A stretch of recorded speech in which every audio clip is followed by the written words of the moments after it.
Olá pessoal, sejam todos bem-vindos a mais um episódio do Podcast Way. É sempre um prazer estar aqui com vocês. Eu me chamo Fernando e sempre bom também estar ao lado do meu amigo Amaury. Boa noite, cara. Obrigado, Fernando. É um prazer iniciar mais um episódio, né, desse nosso podcast, onde falamos de temas do nosso cotidiano, né, e que vão gerar um fruto aí na sua vida, né? Com certeza, cara. E hoje aqui a gente está com uma pessoa muito querida, é o Maurício Rocha Feres. Ele tem 37 anos, nasceu no Rio de Janeiro, ele é capitão de corveta da Marinha do Brasil, casado com a Regiane, pai de 5 meninos, cara. Não é para qualquer um, 5 meninos. E também ele é psicoterapeuta. Seja bem-vindo, Maurício. Boa noite a todos. Tá? Muito obrigado, em primeiro lugar, o convite. Né? Sempre um prazer poder estar com vocês aqui, né? Nas nossas resenhas, né? Que Sim. acontecem de forma informal e hoje um pouquinho mais formal. É isso aí. Um monte de microfone, câmera e tal. Estúdio, né? É isso aí. Tá faltando coisa pro Maurício, né, na apresentação aí. O que é, cara? O que Falta faltou? coisa, né? Não, tô brincando. Né? Opa, sei que eu esqueci alguma coisa aqui, cara. Fiquei nervoso. Marinha, é psicoterapeuta, enfim, né? Não, mas como eu falava pro Maurício, né, a nossa intenção, né, Maurício, é sempre focar na personalidade da pessoa, que de todos os nossos convidados que vêm aqui e todas as pessoas que a gente convida, é porque a gente sabe que tem uma história que pode colaborar muito para a vida das pessoas, né? E acredito também que tu tem um conteúdo aí muito amplo para falar aí, tanto de vida humana, de vida espiritual, para colaborar com as pessoas, mas principalmente como a tua história te trouxe até aqui. A gente até acabou de conversar antes do podcast sobre isso, né? Sobre como as circunstâncias nos conduzem para a nossa missão, né? Então, eu acho que a gente poderia começar hoje justamente partindo daí, né? O Maurício que chegou na Marinha, o Maurício que hoje é muito perto da Opus Dei, o Maurício... Já é supernumerário, não, né? Não, tô longe. Então, que é psicoterapeuta, pai de 5 filhos, então eu acho que a gente pode começar aí do início, né? Pra começar do início. É uma presença sempre mutável, né? As coisas estão sempre mudando. Inclusive, por exemplo, você falou que eu tenho 37 anos, foi o que eu tinha passado, né? Mas até daqui a pouco, dia 19 agora. Opa! É meu aniversário, já vou poder me anunciar com 38. Né? Os 5 filhos também, vai que daqui a pouco brota um sexto. Brincadeira. A esposa tá grávida ainda do quinto. Né? Mas, bem, a nossa vida, ela é multifacetada, né? A gente vai vivendo presenças e presenças de coisas e coisas. Então, é bem por aí, como você disse, né? Na nossa vida as coisas elas vão acontecendo, né? A gente vai enfrentando as circunstâncias e é nas próprias circunstâncias que às vezes a gente vai lendo os caminhos que a gente vai seguindo, né? A minha história começa a partir daí, né? Mais ou menos. Mas vocês toquem aí como... Tá certo, então, cara. Então, Maurício, cara, tu é do Rio de Janeiro, né? Isso aí. E tu é capitão da Marinha. Como é que começou essa história aí? Tá, vamos lá. Quando eu tinha... Só para complementar a pergunta do Fernando, senão depois para voltar, né, Fica... Fernando? É assim, ó, eu também gostaria de saber, já pegando esse gancho provavelmente tu vai falar se tiver, né? Mas só por via das dúvidas. Se tu comentou alguma coisa sobre começar a estudar as coisas da igreja com 14 anos, não foi? Ah, sim. A gente vai misturar as histórias. Pois Vamos eu queria andando. saber, só complementando, falar assim, se tiver alguma ligação... Sim, claro. Assim, para te levar Claro. para esse caminho, eu gostaria que tu Sim. comentasse um pouco. Bem, assim, eu sou filho único, né? Sim. Por incrível que pareça, uma família numerosa, assim, né? Mas a minha origem, eu sou filho único. Quando eu tinha mais ou menos ali uns 13, 14 anos, eu estudava numa escola de freira, né? E, assim, confesso para você que me chamava muito a atenção porque eu via pouco de fé dentro da escola, né? Ainda criança, uma mentalidade ainda muito rasa, né, sobre as coisas, mas me estranhava, né? Um colégio de freira que as freiras não usam hábito, né? Um colégio de freira onde não tinha missa. Eu tinha um pouco dessas coisas na cabeça, mas eu só guardava isso dentro do meu coração. E aí, quando eu tinha 13 ou 14 anos ali, eu conheci uma galera que era repetente. Eu sempre gostei muito de estudar, mas conheci uma galera que era repetente. Essa galera gostava de fazer uma bagunça na sala. E foi aquela fase bem da adolescência ali, eu entrei nessa onda também. Até um dia que um professor de geografia chegou para mim e me deu uma chamada, disse assim, hoje vocês estão aí tudo discutindo aí, mas amanhã vocês estão tudo aí no mercado de trabalho, um querendo engolir o outro. Não sei. Olha, eu não sei o porquê, mas eu fui para casa com essa culpa dentro de mim, né? E eu fui pensando assim, cara, tô com 14 anos, o que eu vou fazer na minha vida? Porra, cara, não tá na idade para pensar nisso. Mas eu tava preocupado, de verdade. O fato foi que eu cheguei em casa e dividi isso com meu pai. Falei, pai, pô, tem que fazer alguma coisa da minha vida, cara. Daqui a pouco eu vou pro 2º grau aí. Ele, pô, aí meu pai se empolgou, né? Aquela coisa, né? Ele falou assim, opa, essa é a hora de pegar um moleque aí, pô, passar por um concurso, uma escola, parar de pagar a escola particular, né? Deve estar pesando no bolso. Brincadeira, meu pai, coitado, deu um duro danado. Mas assim, de fato, ele viu ali naquele momento um despertar. E aquilo foi o meu primeiro chamado, assim, a tentar fazer alguma coisa.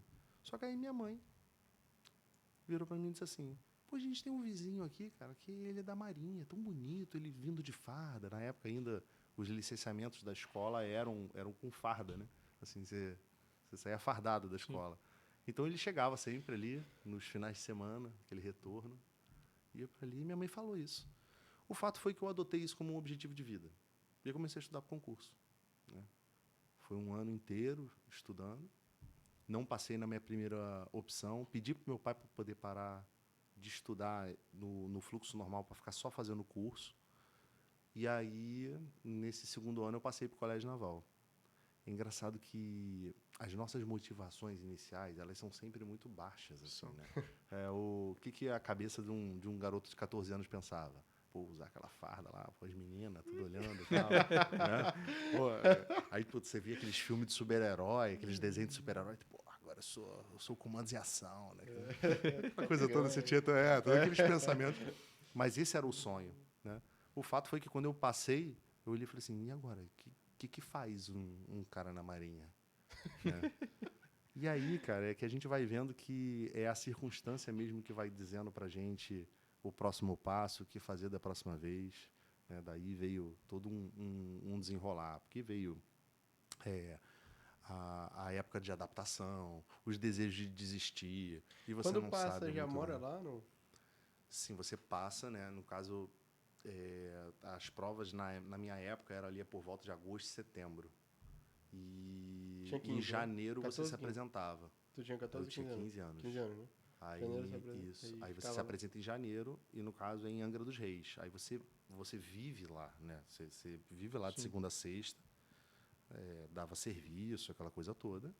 E quando chegava no final de semana, se tu não tivesse preso ou com alguma besteira que tu fez, aí tu voltava para casa no Ficar entre no nós final de aqui, tu ficou semana. algum fim de semana por lá? Já, é óbvio, cara. É impossível tu passar ileso, cara. É impossível tu Ninguém- passar ileso. ninguém Não fazia dá, branco, não né? consegue, cara. Não consegue. Se tu não ficou porque fez alguma coisa errada, tu ficou porque estava de serviço, ou ficou por causa de alguma tarefa que tinha que fazer. Então, Sim, isso aí sim. é normal.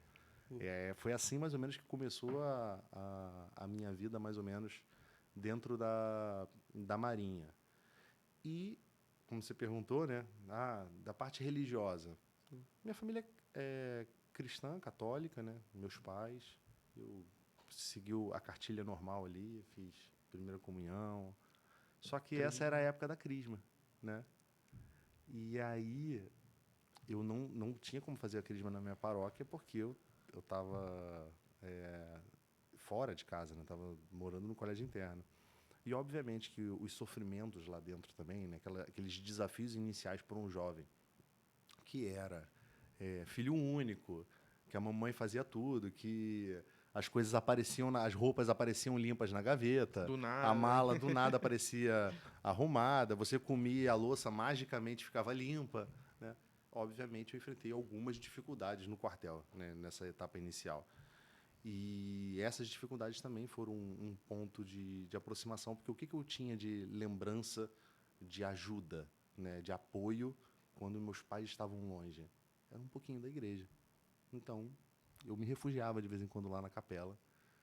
E eu posso dizer que ali foi o meu primeiro encontro, assim, onde eu onde eu comecei a associar um pouco a vida real com a vida espiritual, né? Porque a gente tem isso, né? Quando a gente é criado dentro de uma bolha, a vida espiritual também ela é como se fosse uma coisa à parte, como se fosse uma coisa separada da tua vida. Ali foi o primeiro momento onde as duas coisas se entrelaçaram. Porque na hora que eu estava falando com Deus ali na minha oração e tudo mais, não era para pedir coisas fosfóricas. Era assim, pô, por favor, que amanhã dê tudo certo lá na formatura, pô, que eu não seja preso, que o veterano lá não veja que eu fiz isso e aquilo, que eu passe na prova, né, que eu aguente a corrida. Sim. Você começa a aliar as coisas práticas, as dificuldades práticas com A vida com a espiritual, vida né? espiritual. Exatamente. E assim, ao meu ver, né, Maurício, isso é um dos grandes problemas, né, das pessoas que querem ter vida espiritual hoje. Né? Elas acham que elas trabalham 8 horas e durante aquelas 8 horas não existe vida espiritual. Tem, Elas vão sair, é. elas vão rezar o texto aí. Elas dão um clique, liga ali o botão É e isso aí. modo vida espiritual. Aí depois Acabou modo trabalho, né? exatamente, modo Exatamente. trabalho. Aí depois modo missa, É. sabe? Então isso é até um problema e é legal, né, ver que já teve esse primeiro encontro, né, já entendendo essa realidade de que Sim. a gente necessita da graça de Deus justamente para cumprir as nossas obrigações, né, diárias, nosso trabalho e tudo Sim, mais. sim. Aí, mas o movimento ali inicial era mais esse de ir na capela, ter oração Sim. e tal, nada ainda intelectual, né? Não. O que acontece? A minha aproximação, ela já foi um pouco por esse lado da intelectualidade, né? Por que começou assim? Eu omiti uma coisinha, né? Assim, Por que eu não fiz crisma na minha paróquia? Na época, eu até estava comentando com vocês aqui antes, né? Eu tenho um primo que ele é sacerdote hoje e casa com a minha idade, né? Ele é um mês mais velho do que eu. E nessa mesma época, o meu primo estava fazendo crisma na paróquia. Ele entrou pro grupo da crisma. E eu até tentei. Só que na época, por conta da minha idade, não sei porquê, o coordenador lá de crisma lá disse assim, não, tu não tá na idade, não pode, só no ano que vem. Um mês de Só diferença, que o meu cara. primo tinha entrado. E aquilo feriu meu orgulho. uhum. Né? Aquilo Eu não feriu quero meu mais fazer orgulho. Então eu crisma. falei, também não quero não. Não Quero preciso também de não. Não você. preciso disso não. E Não eu fui precisa pra... Cuidado, eu aí fui teve pro- um cara lá pelo século XVI que fez o mesmo jeito com a igreja. Eu sei que eu fui pois é, né? Não precisa da igreja. Não preciso disso também não, né? Mas, Aí eu sei que eu fui para... Mas lá no colégio, né, como eu disse, as dificuldades elas acabaram me levando um pouco para aquele caminho e eu tive a oportunidade de fazer lá, né? O tempo também acabou apertando muito, não tinha muitos finais de semana em casa, os finais de semana às vezes tinha que estudar para as provas, então não daria muito para eu poder encaixar a vida na paróquia, né? Sim. Então eu comecei essa caminhada lá dentro da Marinha mesmo. E foi de uma forma que, assim, lá tinha uma biblioteca. Eu acho que o Diego até já comentou disso também, né? Dessa biblioteca que a gente tinha lá que era um monte de livro velho, só que, assim, era só tesouro, cara. Tinha lá a coleção completa da patrística, né? E a gente ia pegando Tesouro aqueles mesmo. livrinhos ali e Livrinho. ia lendo aos poucos ali, conhecendo um pouco. Obviamente, assim, o que me encantou muito foi sempre a vida dos santos, né? Aprender como que aqueles homens se comportavam diante dos desafios. E uma grande vantagem que a gente tinha no colégio naval é que eu não tinha televisão.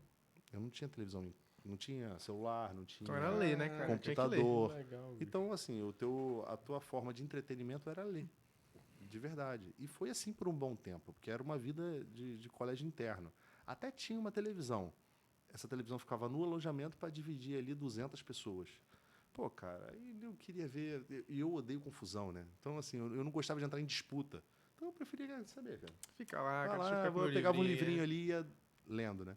E eu sempre me interessei muito, eu sempre muito questionador. Por exemplo, o primeiro livro que eu parei para ler na minha vida foi um livro do Pierre Gilbert, que se chama Como a Bíblia Foi Escrita. Para mim, me intrigava isso, né? Tipo assim, pô, a Bíblia é a palavra de Deus, mas pô, como é que isso aí foi escrito? Como é que isso aí chegou? Não foi Deus que chegou e disse assim, eis aqui a Bíblia. Aham, sim. Né? Não foi a Bíblia que caiu do céu, né? Então, eu acho que aí o o interesse por saber como as coisas funcionam foi esse meu primeiro chamado, né? Foi ali que começou tudo. E dali eu ia pulando de livro em livro, dentro desse momento que eu estava no Colégio Naval, de livro em livro, querendo conhecer um pouquinho mais de cada coisa, né? Foi aí que... E foi lá no colégio também que você conheceu o Diego Reis. Foi isso, então, pelo que eu entendi? Não, na verdade o Diego ele fez curso comigo, né? Ah, Ele fez curso comigo, aí eu passei num ano e ele passou no ano seguinte. entendi. Tu já Mas, se assim, conhecia antes, né? mas no ano seguinte ele passou e foi o 01 da turma de baixo, né? Ele passou e foi o 01 e aí daí em diante a gente foi caminhando sempre convivendo, né? Mas isso vocês tinham quantos anos, mais ou menos, hein? Foi Ele é também mais nessa novo. época Eu acho que ele é Mas mais foi novo nessa que época eu. ainda do colégio interno ou já tinha saído? Não, a gente se conheceu ali com 15 anos, Ah, no cursinho. cara, pô, no faz cursinho muito antes de tempo, entrar, né? Cursinho, a gente fazia um cursinho, era o Martins, em Madureira, lá no Sim, Rio de sim. Janeiro, lá em Madureira. Aí a gente fazia o cursinho, eu passei numa turma e ele passou no ano seguinte. Aí a gente Sim. tinha um convívio ali que acabou acontecendo também dentro do grupo católico lá, né? Sim. Que a gente tinha. E uma das coisas que eu sempre fui muito mais falante, né? Sim. E como eu tinha um pouco dessa bagagem da paróquia, Sim. e lá não tinha um grupo católico funcionando efetivamente, então eu tinha interesse por isso. Então eu lembro que eu estava bastante envolvido com a renovação carismática na época, na paróquia. Então eu fazia os grupos de oração lá, aí preparava alguma coisinha para fazer uma pregação. Aí o capelão lá, quando montava sempre os retiros, aí sempre chamava para você dar uma palestra. Então foi ali que eu fui percebendo um pouco da necessidade de ajudar algumas pessoas em alguns momentos, né? É aquela velha questão do sofrimento. Você encontra o sofrimento de alguma forma, de outras pessoas, de alguns companheiros seus, e ali no quartel é comum, né? É um dia que você chega lá e o seu colega, pô, de repente chegou em casa no final de semana e os pais estavam se separando. Ou o outro que perdeu o pai no meio do caminho. Ou problemas mais simples. O cara tá nessa fase, né? O cara terminou com a namorada. Só que o cara terminou com a namorada, mas ele estuda num colégio interno, entendeu? Não tem aquela parada lá de terminou e tá tudo tranquilo, vamos sair pra gente poder se divertir. Não, o cara tá lá preso, vivendo aquele dilema lá dentro, às vezes sem estar perto dos melhores amigos, dos parentes. Então, onde que essas pessoas iam dividir esses problemas? Na capela. Era lá, E, sentado lá, que você tava lá, às vezes eu aprendi a tocar violão lá, né? Sim, sim. Então, sentava lá, ficava lá tocando, que o cara senta ali do teu lado, começa a conversar, a perguntar, a falar alguma coisa da vida, né? Esse foi o meu primeiro contato com a questão da alma humana, de ver que existe um ponto onde a pessoa está sofrendo e você tem uma espécie de um pequeno tesouro que você pode oferecer para aquela pessoa e ela ter uma vida um pouco melhor. era mais ou menos isso que eu ia perguntar, que, assim, lá você percebeu que havia uma necessidade ali de abordar, entre aspas, o sofrimento humano, né? Mas tu já tinha um pouco dessa noção de que, eu posso ser também uma pessoa a tocar, a ajudar de alguma forma ali, já tinha um vislumbre de que isso poderia, não sei, como tu é hoje, psicoterapeuta, né? Tu já tinha um vislumbre disso lá naquele momento ou ainda não era Eu muito acho que eu ainda não cedo? tinha um vislumbre nesse sentido, né? Eu acho que por conta da comunicação, eu tinha facilidade de me comunicar. Eu sempre tive facilidade de assumir um pouco desses lugares assim de liderança, né? Eu acho que isso que me tocava de alguma forma, de uma forma diferente, porque já era assim antes do Colégio Naval, Sim, né? sim. Por exemplo, eu lembro de uma situação que eu jogava bola, né? Gostava de jogar futebol. E meu pai sempre me incentivou muito nisso, no sentido de... Acho que meu pai tinha um sonhozinho ali de eu ser jogador de futebol, né? Óbvio que eu nunca Só tive o acho. talento para isso. Mas eu, assim, como eu tinha muito incentivo, tinha esforço e eu gostava, era engraçado que eu conseguia espaço nisso. Mas eu conseguia espaço exatamente por quê? Porque eu tinha alguns atributos nessa parte de liderança.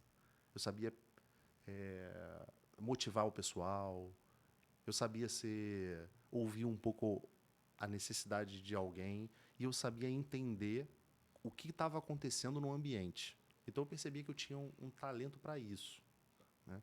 Quando a coisa se misturou um pouco com essa questão da igreja e tudo mais, você, na busca da resolução dos seus próprios problemas, né? E eu tinha uma sede de entender muita coisa, de saber como as coisas funcionam, né? Tem até o professor Lava, ele fala muito disso, né? Que existem lá a questão dos eixos narrativos, e existe um dos eixos que a gente pode escolher na vida, que é querer entender e explicar as coisas, como que as coisas funcionam. Eu tinha essa sede. Então, assim, eu ainda não enxergava, no futuro vou ajudar as pessoas com isso ou com aquilo. Mas aquele pouco que eu tinha uma sede de compartilhar. Até mesmo nos estudos, né? Eu tinha um interesse de, entendi essa matéria, eu quero explicar para alguém.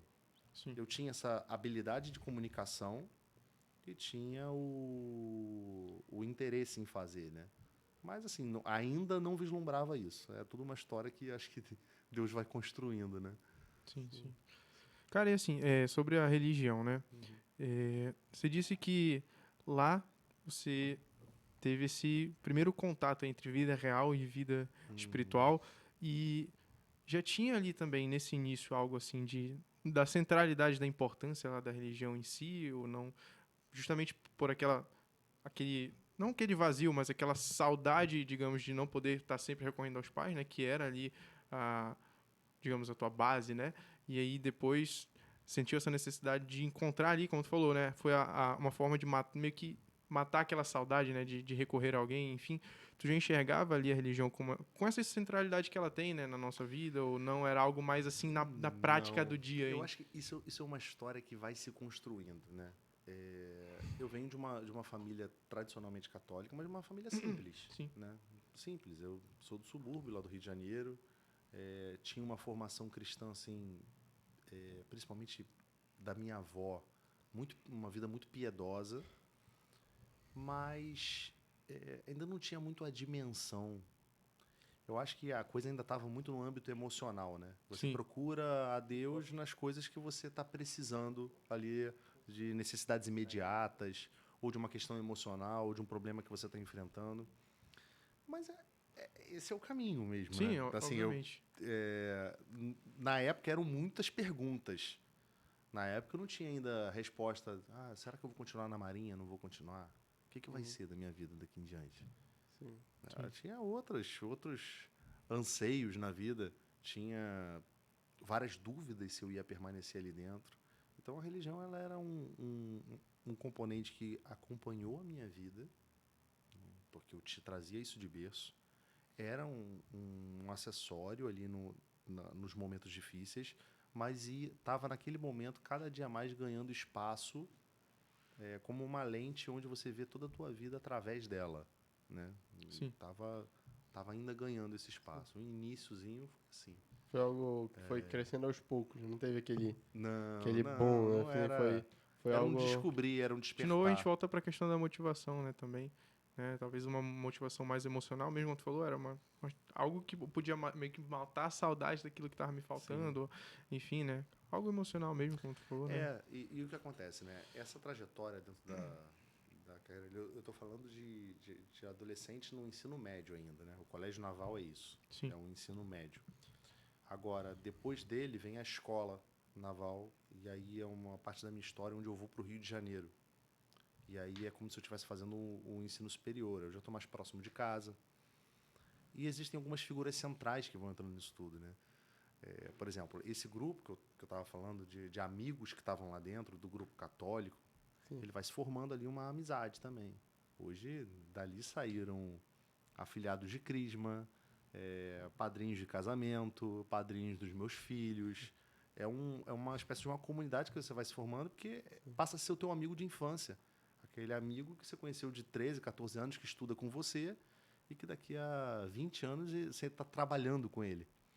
Então, isso foi se construindo ali dentro. E como vinha se construindo dentro de um ambiente de fé também, não só no ambiente militar, mas tinha essas coisas do grupo católico, você vai criando identidades ali. Tem uma figura que é muito central nessa época também, que é os capelães que a gente tinha lá. Por exemplo, quando eu fui para a escola naval, eu tive a oportunidade de ter um capelão que era um monge beneditino. E assim, o que aquele homem ensinou para a gente não tá no gibi. Eu não era um dos melhores estudantes, né?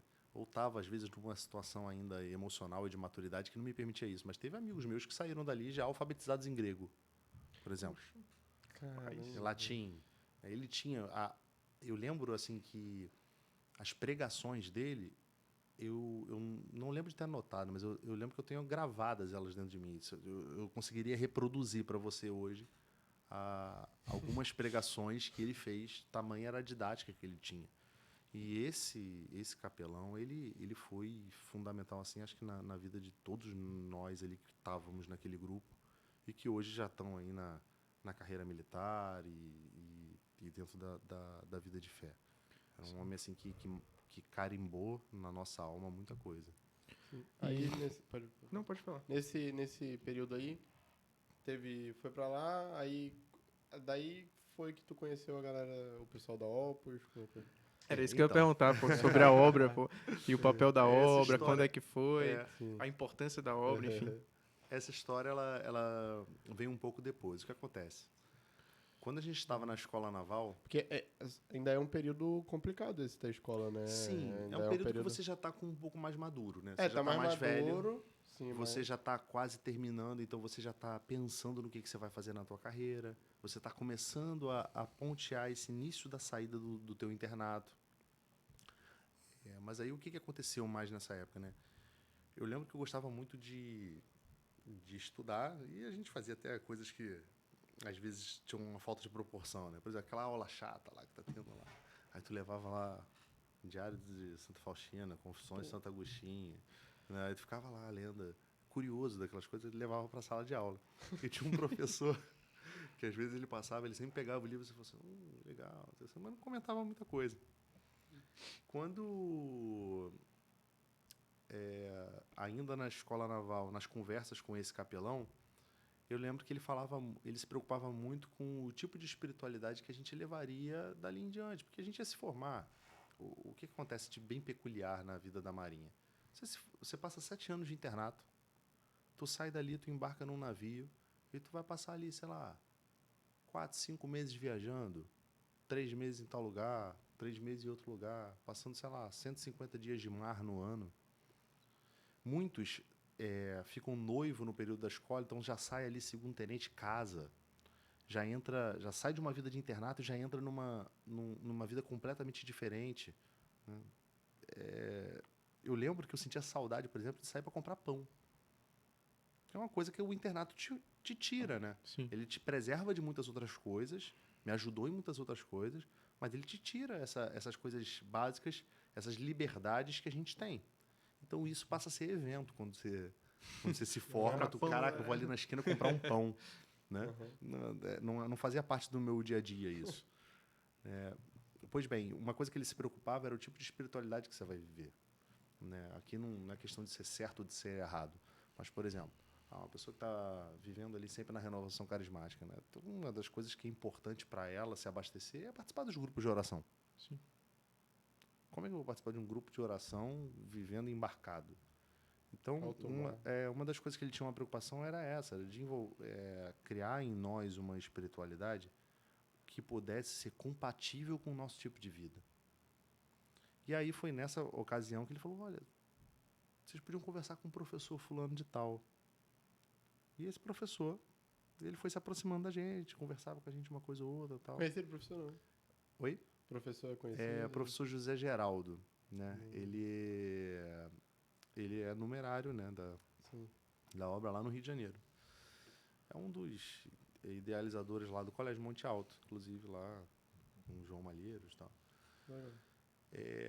E o professor José Geraldo, eu lembro que a gente se formou em 2007. Em 2007 ele chamou a gente para uma palestra no centro universitário lá, né? E a gente foi no centro universitário lá na palestra. Aí já era. Aí, pô, era um moleque de 21, Já 22 anos ainda, bobo ainda, né? Eu e um amigo, e a gente foi nessa palestra lá. E, cara, que eu achei o máximo, assim, porque o pessoal bem arrumado, né, tal.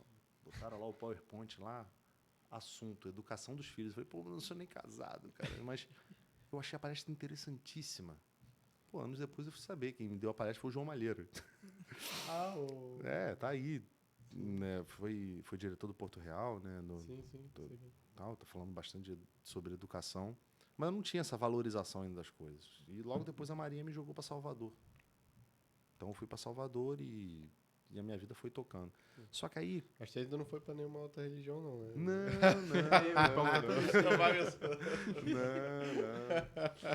Não. Salvador, Bahia. Ali. Não. Tô brincando. Eu tava ainda... Mas tinha uma coisa interessante com relação a isso, né? Porque como eu fui um cara que cresci muito dentro do meu nichozinho ali, de paróquia e tudo mais, quando eu fui para Salvador eu me vi perdido. Como é que eu vou seguir a minha vida? Pô, eu participava do grupo jovem, participava de não sei o que lá, e agora? Eu só ia à missa no domingo, e isso me incomodou. E aí foi quando eu lembrei do professor e resolvi mandar mensagem. Falar, professor, tem alguma coisa em Salvador? E esse foi meu primeiro ponto de toque. Foi em Salvador, com um grupo de pessoas do Rio de Janeiro que ia para lá todos os meses para dar as palestras, né? Ali foi meu primeiro ponto de toque. Que eu conheci mais as coisas da obra.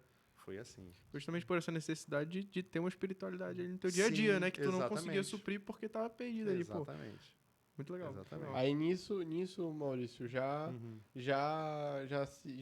se afirmando para ir para a Marinha, né? Isso eu já tinha formado, né? Que Sim, claro. Eu formei em 2007. Aí fiz a viagem de ouro, que foi uma circunnavegação, né? Que a gente faz quando se forma. Que, assim, a minha circunnavegação foi quase um turismo religioso, né? foi muito legal, Acho que a gente né? podia entrar um pouquinho nisso aí, cara. Nessa Foi bem viagem. legal. Porque, assim, o que acontece? Quando você se forma na Marinha, você faz o que o pessoal chama de viagem de ouro, né?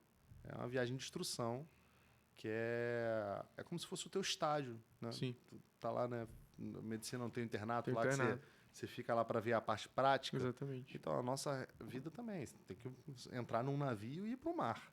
E uma das experiências que a gente tem é essa viagem de ouro. Só que normalmente era assim, né? Não é precisamente. A cada 11 anos acontecia uma circunnavegação, que era uma viagem de volta ao mundo mesmo. Eu tive a felicidade de, na minha turma, ter sido isso. Inclusive, se eu não me engano, acho que foi a última que teve. E Foi é da quanto minha tempo turma. de viagem? São quase 6 meses de viagem. E você vai parando nos portos.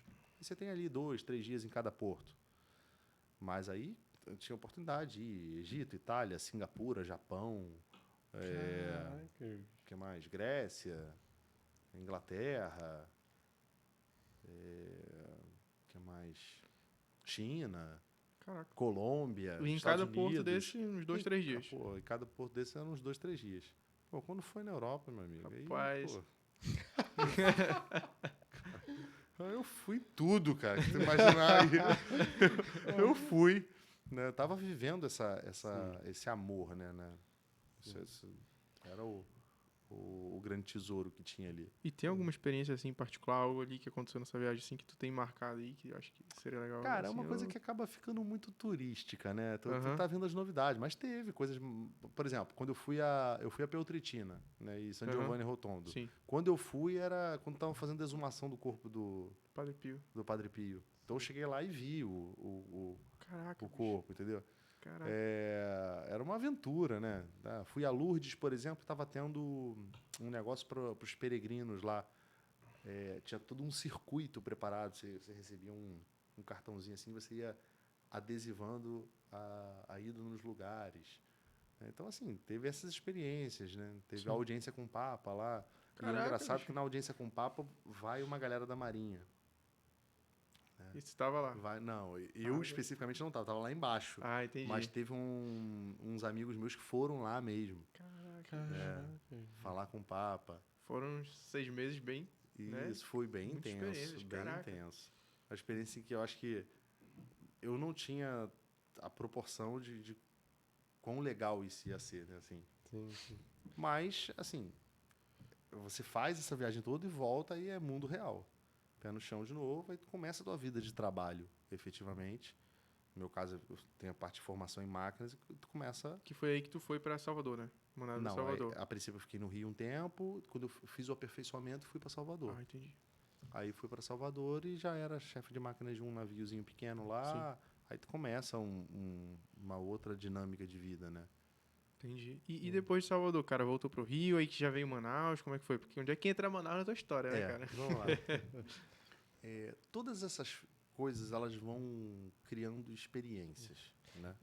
É isso que eu falava aqui, inclusive, que provavelmente é a pergunta que o pessoal às vezes fica na cabeça. Cara, onde é que entrou essa história de terapeuta nisso tudo, né? Pô, cara, psicoterapeuta. Cara, assim, tudo isso que eu estava fazendo, eu estava colecionando vida. Experiência, né? Eu estava até comentando antes aqui, né, nos bastidores, né? A gente estava falando, eu falava que o terapeuta, ele não se forma, ele acontece. É uma série de coisas que você vai somando, onde o conhecimento técnico da coisa, ele é uma parte da chave.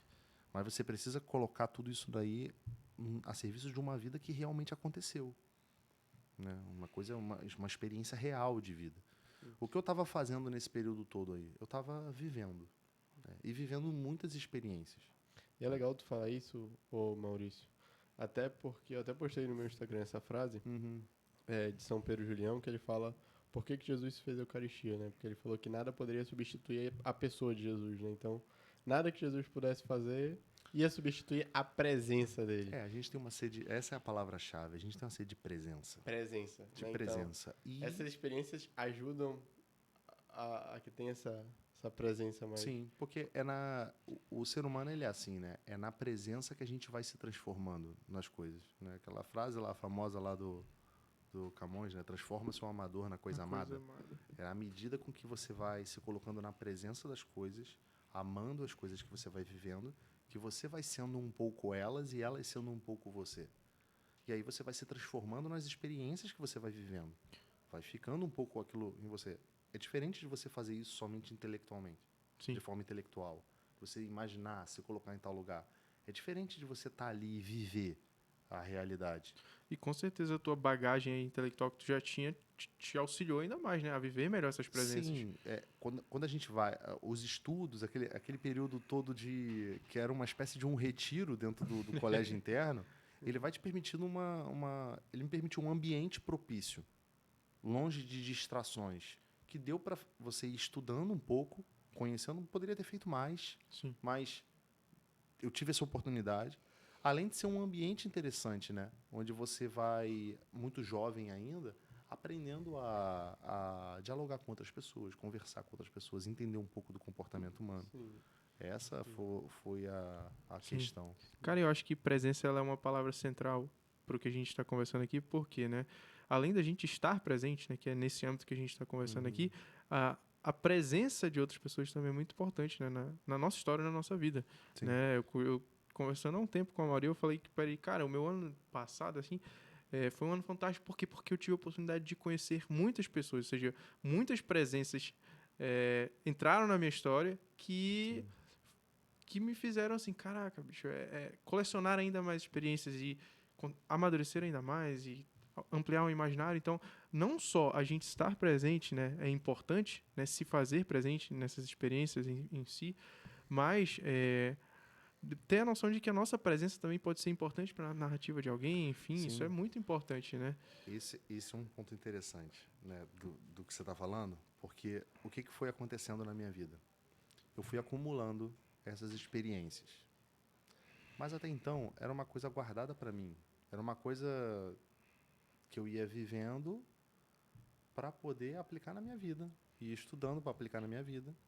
E, assim, uma vez ou outra você tinha uma oportunidade, às vezes, de participar de um grupo, dar uma palestra. Mas houve um momento na minha vida, sobretudo esse momento de Salvador, que foi um momento onde me falava muito forte dentro de mim aquela questão do que o professor Olavo fala, né?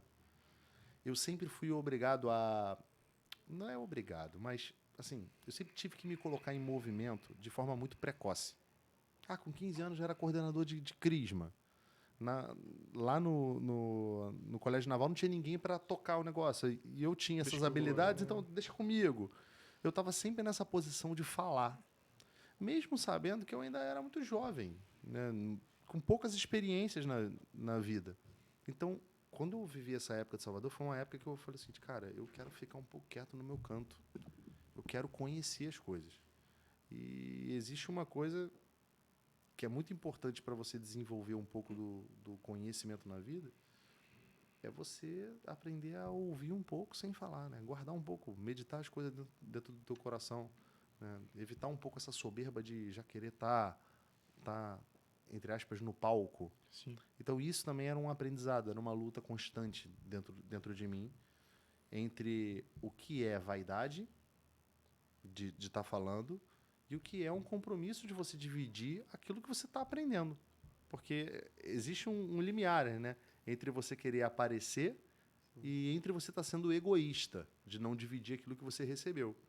Esse foi o grande dilema ali em Salvador. Eu vinha acumulando essas questões, mas ia guardando ali dentro de mim. Mas foi importante. Sim. Foi ali em Salvador que eu conheci, né, pela primeira vez as coisas do COF, do professor Olavo. Fui começando a me interessar pelos vídeos dele. Ainda não estava estudando, mas me interessando pelos vídeos. Gostava muito de ler ainda muita história de santo, literatura monástica. Eu gostava muito dessas coisas, Thomas Merton,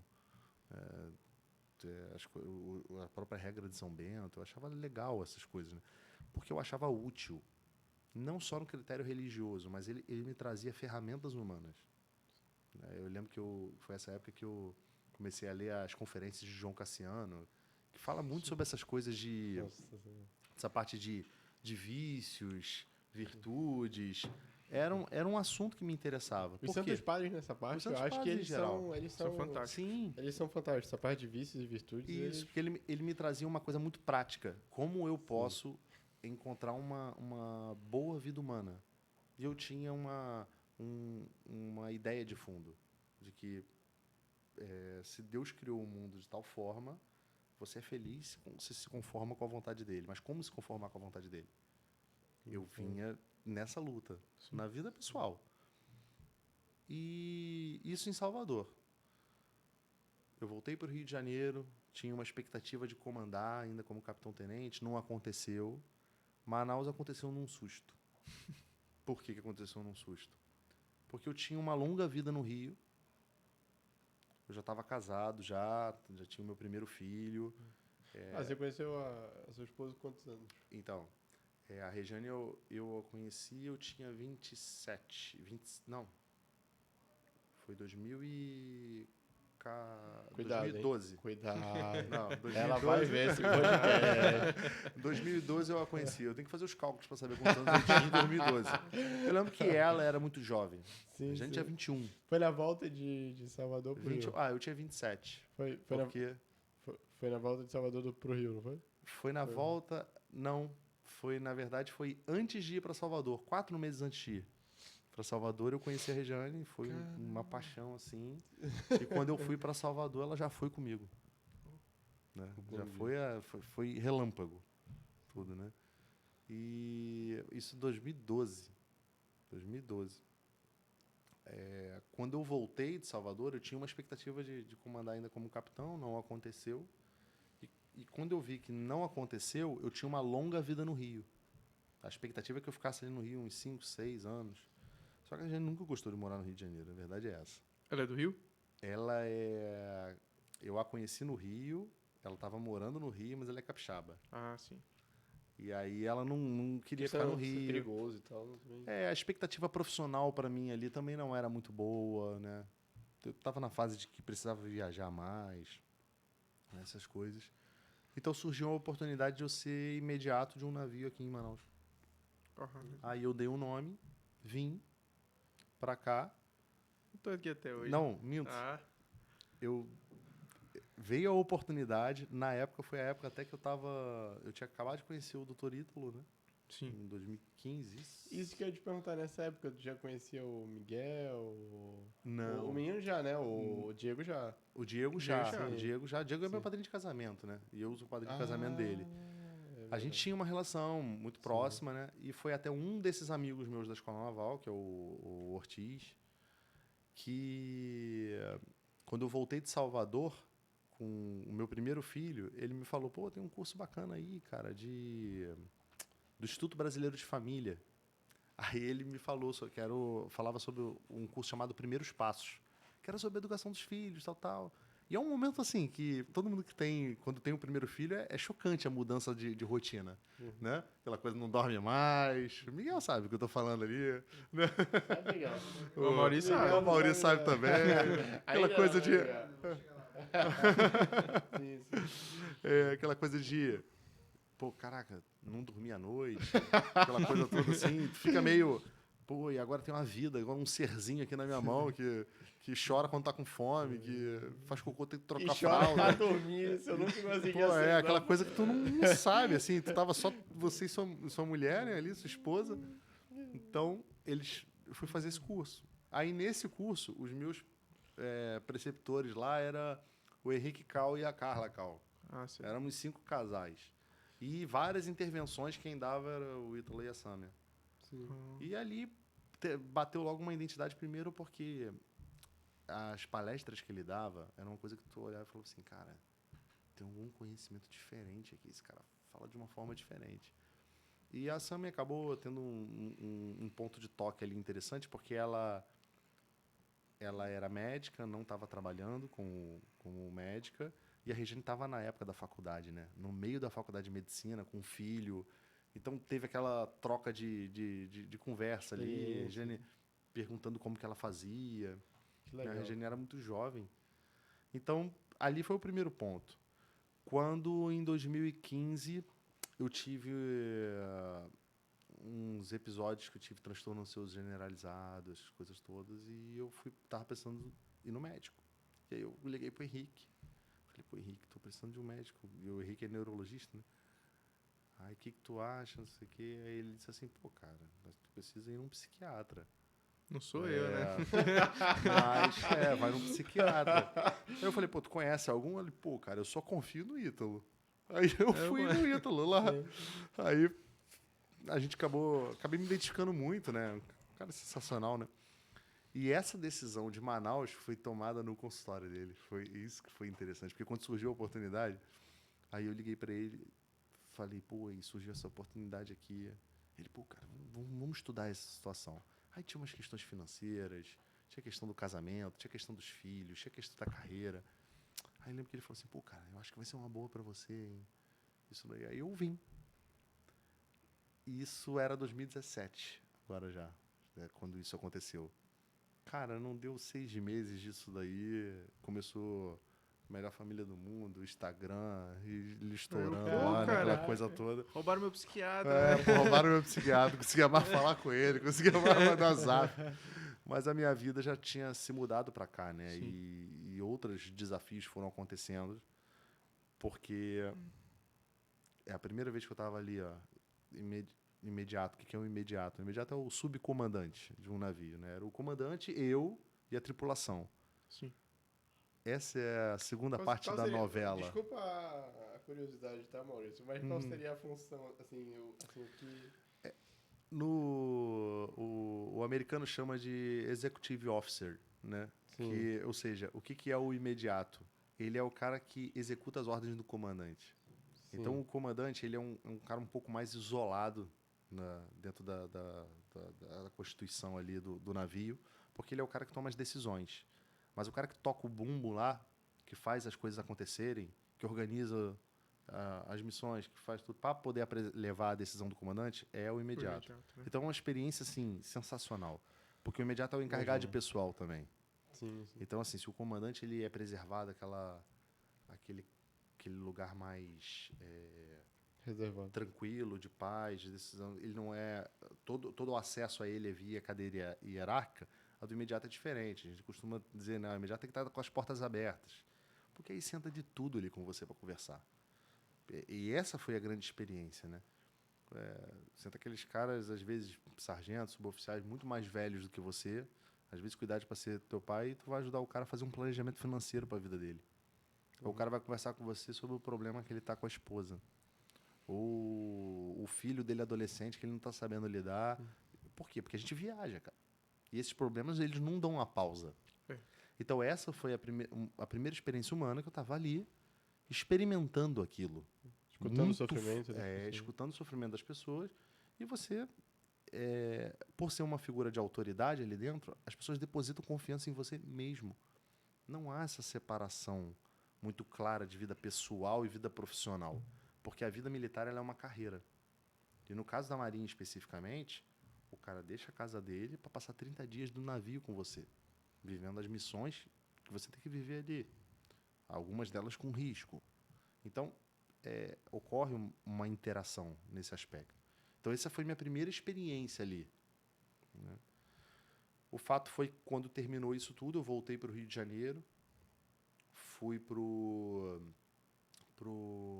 navio Patrulha Oceânico APA, lá no Rio. Então, fiz 2 viagens para a África. Foi um ano que eu fiquei muito ausente, né, de casa. Nasceu meu 3º filho, surgiu a pandemia. Putz. E esse período da pandemia foi o período que fervilhou muitas coisas, né? Eu já vinha estudando o COF, começou a aumentar muito minha sede por conhecer as coisas. Então, comecei a me interessar muito por educação clássica. Comecei a devorar as aulas do professor Olavo. Olá. O Ítalo já estava lançando muito material, eu estava acompanhando tudo de carteirinha, né? Para minha formação humana. E foi quando saiu o comando. Eu fui nomeado para ser comandante aqui em Manaus. E aí, prepara as malas todas de novo para vir para cá. Finalmente as portas ficariam fechadas agora. Isso. Nada de porta aberta pra ninguém. Mas o pior é que não, porque dentro do navio não tem isso, né? Dentro do navio. E aí foi a primeira vez, cara, que aí eu tava realmente agora como comandante, né? Eu já tinha toda uma via hierárquica para chegar até mim, mas eu tinha todo o poder dentro do navio ali para poder fazer as coisas da forma como eu achava que tinham que ser feitas. E essa foi uma época que, mais uma vez, eu entrei numa espécie de uma crise. Eu passei um momento difícil, assim, buscando algumas respostas. E aí eu lembro que eu fiz até uma viagem ao Rio, aí encontrei as pessoas que eu sempre ia conversar muito, né? Era o Henrique Cal e o Diego Reis. E nessas conversas, o Diego me apresentou, falou, pô, cara, você sabe que eu acho que falta para você se colocar um pouco a serviço. Tu tá guardando muito essas coisas para você. Pô, cara, tu é comandante do navio. Ele falava comigo, né? Cara, quantas almas tu tem ali, cara, com você? Quantas pessoas precisam de você? Abre essas tuas portas, cara. Você não fazia isso como imediato? Cara, vai lá, cara. Tu tem coisa para ajudar. E eu acho que aquilo ali era o empurrão que me faltava, né? Era o empurrão que me... Isso era em que ano, mais ou menos? Cara, isso era 2021. Recente. Em 2021 foi esse impulso. Eu perguntei do Miguel justamente porque eu não lembrava. Porque lembra que você comentou essa história Sim. comigo? Aí eu não lembrava se era o Diego ou se era o Miguel que tinha dado esse puxão de orelha. Foi tudo no mesmo ano. Porque o que aconteceu? O Miguel, nessa época, também tinha dado uma estourada, né? Sim. Ah. E com esses problemas de pessoas com vício em pornografia e tudo mais, ele já não estava mais dando conta de atender. Tanto é que hoje ele criou a escola dele, o Eros, né? A escola Eros. Que é porque é o seguinte, cara, ele é uma pessoa só, cara. Um atendimento, tu faz, sei lá, 5 atendimentos por dia, ou de 1 hora, cada atendimento, 6 atendimentos, você não dá conta de todos os problemas da humanidade. Ele era o único cara falando do assunto. E a gente conversava muito, né? Trocava muita figurinha. E ele falou, pô, cara, eu tô precisando de ajuda, cara. Aí ele foi me passando uns pacientes. A primeira pessoa que eu atendi foi o Miguel que me passou. Entendeu? Então mas tudo isso muito... tudo aconteceu em paralelo. Isso aí. Entendeu? O que era difícil? Era eu sair dessa inércia. Porque, como eu disse, o meu caso era diferente. Eu não estava dentro de uma faculdade de psicologia, sentado lá, falando assim, vamos aprender a atender. Não era isso a questão. Eu tinha uma certa bagagem de vida, tinha uma certa sensibilidade para entender os problemas das pessoas, queria me colocar para ajudar, era como se fosse um chamado, entendeu? Algo me convocava para aquilo ali. E uma necessidade ao mesmo tempo. Porque ao mesmo tempo que você realiza e ajuda uma outra pessoa, você está realizando também a tua vocação. E a tua vida vai florescendo. Realiza no serviço. Né? Se realiza no serviço. Essa foi a questão. Então, eu costumo dizer o seguinte, que meus primeiros pacientes foram os meus subordinados. Foram os meus amigos de turma, foram os meus amigos de profissão. Esses foram as primeiras pessoas com quem eu parei e falei assim, deixa eu ouvir. Que a primeira característica do terapeuta é escutar. Essa é a primeira característica. Um terapeuta que não escuta, um terapeuta que não consegue se posicionar dentro do problema do seu paciente. E ali foi a primeira oportunidade que eu tive. Cara, acontece isso. E você vai encontrando os homólogos, né? Na tua experiência de vida, dentro dos estudos que você fez, qual é a ferramenta que você pode ir ajudando aquela pessoa? Com conselhos de amigo, a princípio. Mas agora, eu reconheço que existe a importância de uma técnica. E aí é que entra a questão. Foi aí que, conversando com o Diego, tudo mais, e falando, pô, cara, mas como que eu vou fazer isso? Eu não sei fazer isso, né? Ele falou, pô, cara, tu conhece esse cara aqui? Aí ele me mostrou o Instagram do Thiago Andrade. Né? Ele falou assim, pô, esse cara aqui, cara, ele tá dando uma especialização. E... Só uma dúvida, o Maurício, antes de continuar no Thiago, paramos no Thiago, viu? Para não esquecer depois. Como foi? Eu queria muito saber, assim, como foi a tua aceitação disso, né? Então, acredito que não foi assim, tipo assim, conheci o Diego, conversei com o Diego falou pro serviço, eu comecei a abrir a minha sala pro pessoal, depois eu falei com o Miguel e pronto, aceitei de braços abertos isso. Acredito que houve ainda uma conversa ali com o Miguel. Sabe andar de bicicleta? Sei. Então, sabe a experiência de quando tu tá descendo uma ladeira? Sim. E tu tá com medo de sair correndo e tu vai freando? Sim. A minha experiência, ela não era uma experiência muito de aceitação. Eu tinha algo dentro de mim que me chamava a fazer isso. Sim. Só que assim, cara, dentro da vida de fé, uma coisa que você tenta buscar fugir, né, é do orgulho, é da vaidade. É aquela coisa que fica na tua cabeça assim, tu tá fazendo isso porque tu quer subir ali e começar a aparecer, tu quer fazer sucesso, tu quer que as pessoas batam palma pra você. Então esse era o meu medo. Eu tinha medo de cair nisso. Só que o excesso de vigilância, o excesso de...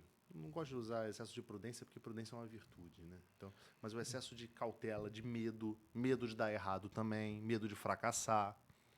E isso me segurava. Então, eu me sentia nessa pessoa como se eu estivesse na ladeira, a força da gravidade está me empurrando para descer, mas eu estou freando. E isso começou a me trazer problemas. Né? Porque, assim, cara, a vocação primeira do ser humano é amar, é servir. Cada um na sua forma, no seu lugar. Eu não tinha muitos outros talentos. Né? Não tinha muitos outros talentos. Eu não sou um homem excessivamente prático, no sentido de, assim, eu sei confeccionar isso, eu sei fazer um monte de serviço dentro de casa, mais ou menos. Eu não, por exemplo, meu pai é um cara muito habilidoso. Meu pai, do problema elétrico ao problema mecânico, ele está consertando dentro de casa. Eu não sou uma pessoa assim. Sei fazer minhas coisinhas normal, mas eu não via um outro talento. Aonde estava o meu chamado ali? Em entender as coisas e explicar às pessoas. Em tentar entender as coisas dentro do pouco conhecimento que eu tinha ali e explicar, tentar entender um pouco a vida da pessoa ali, o que ela está passando, o dilema que ela está passando, e tentar achar junto com ela uma solução. E eu estava freando isso, porque eu tinha um outro medo. Então, a presença dessas pessoas foram muito importantes para mim, porque elas me mostraram não só que isso era um chamado e uma vocação, mas elas me ajudaram a entender que aquilo também era uma necessidade minha. Sim. Necessidade minha de me realizar. Então, eu costumo dizer, né, se de alguma forma a minha presença estava sendo terapêutica para o paciente era uma necessidade minha também. Era uma necessidade minha. Não necessariamente isso precisava desembocar numa questão formal, né, no sentido do terapeuta, não, tá? Eu digo o seguinte, eu poderia realizar isso estando dentro da Marinha mais aberto, e foi como começou tudo isso. Estando mais aberto ao problema do meu subordinado, do meu par. Ali eu já estava me sentindo completamente realizado. O problema é que hoje a gente vive uma sede grande, né? Uma sede grande e falta de gente para ajudar nisso tudo, ou de repente com um viés certo para entender o problema, né? Você vê muita gente falando aí, né? E falando coisas erradas, levando as pessoas a piorar na sua vida emocional, na sua vida de relacionamento. É uma coisa complicada. Então, eu não podia. Foi ali que eu senti que eu precisava falar de alguma forma. E aí, o que o Miguel entra nessa história? Porque ele estava muito paciente. E ele não tinha como. E aí, ele foi a primeira pessoa que me indicou alguém. Ele me deu esse empurrão inicial. Né? E isso em paralelo com isso que eu estava ouvindo do Diego. Eu comecei a fazer o curso do professor Tiago Andrade, curso de especialização dele. E ali, cara, ali foi o que eu ganhei confiança em muita coisa, porque eu aprendi que tinha uma espécie de... que eu fui aprendendo mais as coisas da... O Tiago é muito profundo, mas tinha o lado da metodologia também. Né? O fato de você saber conversar com alguém, saber... A própria ouvir. técnica mesmo, né? A técnica, efetivamente, que, assim, tem a sua importância. Com Não dá para certeza. você... Então, fiz a especialização com ele e ali, cara, na clínica popular foi o primeiro alavanque ali, né? Sim, Depois sim. disso veio a certificação do Ítalo, que eu já nunca parei de acompanhar ele. Né? Veio a aproximação um pouco maior, porque o Diego... A gente sempre foi muito próximo, mas houve um momento onde ele começou a falar. E o que ele tem a dizer é algo que é novo. É muito bom.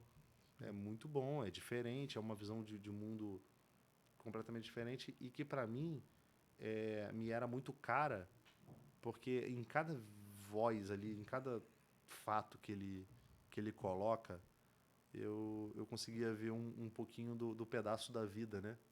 Sim, sim. Onde isso aconteceu. Fora que, assim, que é uma pessoa que é muito importante para mim, né? Então, eu aprendo muito com ele até hoje. E percebi que tudo aquilo que ele tinha na teoria e que ele já vinha colocando em prática também nos atendimentos era muito útil no entendimento dos dilemas humanos, das pessoas. A narrativa lá nas 3 pessoas, né? É fantástico. Aquilo é fantástico. É fantástico. Eu, inclusive, E- comentei outro dia, cara, que se tem alguns stories, assim, que se você pode parar pra ler, e, assim, vão ser coisas que, assim, profundas, assim, ao extremo, são as coisas que ele escreve, sabe? É de uma profundidade, o conteúdo dele é o Olavo absurdo, dizia cara. muito isso, né, cara? Que filosofia não se aprende na faculdade, fazendo faculdade de filosofia. Não é assim que se aprende. Filosofia você aprende convivendo com um filósofo. Muitos das pessoas que estão hoje aparecendo aí são pessoas que, de alguma forma, mesmo que virtual, conviveram com o professor Olavo de Carvalho, que é o filósofo. O Diego é um filósofo. Tá? Assim, ele exerce a filosofia em si. Estar perto dele é estar diante de alguém que está filosofando. Então, eu bebo muito dessa questão. Eu não tenho dúvida de dizer que hoje assim é a influência mais preponderante, assim, por estar mais próximo também. Isso é de cada um, não é questão de dizer que um é melhor, né? Não é nada disso, não. Sim, claro. Mas é questão de que é a presença mais E é uma marcante. técnica muito boa, né? Muito Sim, sim. prática até, digamos assim, E de enxergar. E muito resultado, cara. Muito resultado. Assim, nos atendimentos, não tem uma pessoa que faz atendimento comigo e que não conhece a história das 3 pessoas, 3 que é como eu pessoas. começo. Eu falo, olha, cara, para a gente começar a conversar, eu preciso te mostrar isso aqui. Sim. Pelo menos porque você vai ter que entender esse linguajar. E é ali que a coisa desenrola. Então, na parte pessoal também, Sim. da minha própria vida, é como eu tento enxergar o mundo. Cara, e assim, uma pergunta também que não quer calar. Então, em 2021 tu começou, né, a atender, mais ou menos? 21? Isso aí. Isso. 21. Cara, mas aí, capitão, pai de 5 filhos e psicoterapeuta, como é que tu consegue, cara, hoje em dia tudo isso aí, encontrar o tempo certo pra tudo? Cara, isso é a ciência que tem que buscar constantemente. E eu não sou... Tô longe de ser perfeito nisso, né? Assim, tudo é uma questão de hierarquia. Eu acho que isso daí eu herdei muito da Marinha, né? Na Marinha, nas Forças Armadas, a gente diz que há 2 pilares, né? Que é a hierarquia e a disciplina. Então, a hierarquia é uma grande escola. Porque não existe virtude sem hierarquia. Não existe virtude sem hierarquia. Por exemplo, a virtude da ordem é você aprender a colocar cada coisa no seu devido lugar. Então, isso é o exercício de cada dia. De você saber olhar os teus amores e você saber colocar cada um dos seus amores no seu devido lugar pela ordem de grandeza. Agora, existe na nossa vida hoje há grandes desajustes. Por quê? Porque a gente ama de forma desordenada as coisas.